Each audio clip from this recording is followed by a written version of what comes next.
and edit type.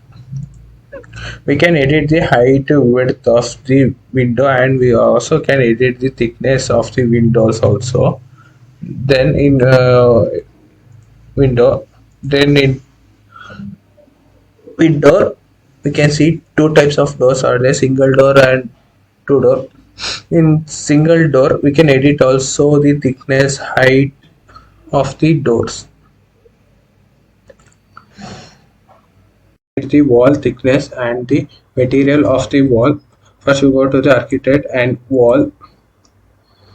In with wall, go to edit type and give name as 6 inches, 6 inches wall for exterior, and edit it. Thickness is 6 inches, 6 inches wall. Material, we can add the material also.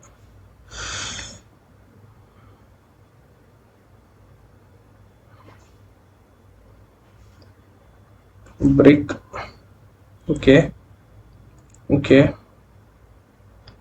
Then okay is ready. Then also the interior wall, means partition wall, 4 inches, 4 inches wall. Okay, edit type 4 inches. Okay, and okay, both 6 inches and 4 inches wall are ready to sketch.